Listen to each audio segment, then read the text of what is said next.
জুলাই সনদ তৈরি করার ক্ষেত্রে ঐকমত্য কমিশন এবং বিভিন্ন রাজনৈতিক দল ঘন্টার পর ঘন্টা নয়, দিনের পর দিন এখানে আলোচনা করেছেন। দীর্ঘ আলোচনার পর অনেকগুলো বিষয়ে একমত হয়েছেন, অনেকগুলো বিষয়ে ডিফারেন্স অফ অপিনিয়ন রয়ে গেছে।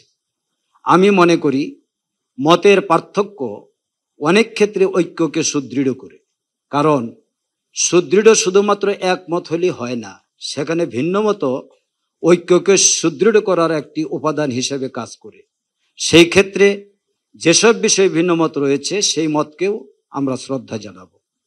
সেই সাথে আমি মনে করি যে বাংলাদেশে 54 বছরের রাজনৈতিক ঘটনা প্রবাহের ধারাবাহিকতায় একটি নতুন অধ্যায়ের সূচনা হয়েছে ঐকমত্য কমিশনের মাধ্যমে এবং জাতীয় রাজনৈতিক দলের নেতৃবৃন্দের মাধ্যমে।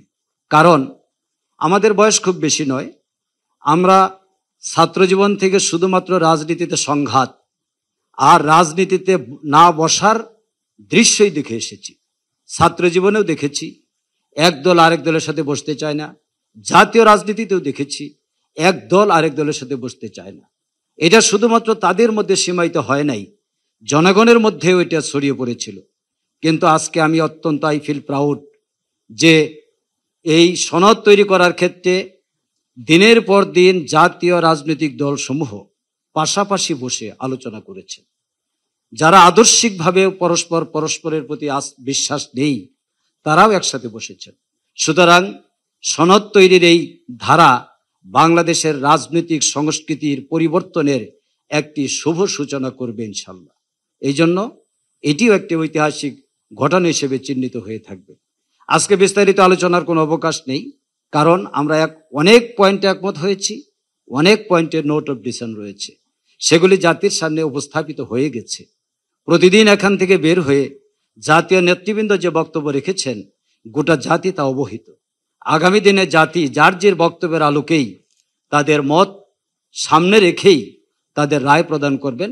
এখানে আমাদের হেসিটেশনের কোনো কারণ নেই, জনগণের কাছেই আমাদের ফিরে যেতে হবে। আজকে আমি বলবো যে জুলাই সনদ তৈরির ক্ষেত্রে যেসব পয়েন্টে একমত হয়েছি আমরা সেগুলো নিয়েই সনদে স্বাক্ষর করতে যাচ্ছি।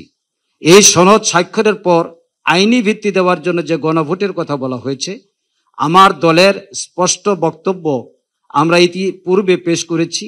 নির্বাচন কমিশনে আমাদের নেতা ডাক্তার আব্দুল্লাহ মোহাম্মদ তাহেরের নেতৃত্বেও আমরা গিয়েছিলাম, সেখানে আমরা আমাদের বক্তব্য দিয়ে এসেছি। গণভোট জাতির একটি ম্যান্ডেট পাওয়ার মাধ্যম, এই ম্যান্ডেট পাওয়ার মাধ্যমকে কোনো অবস্থাতেই বিলম্ব করার সুযোগ নেই।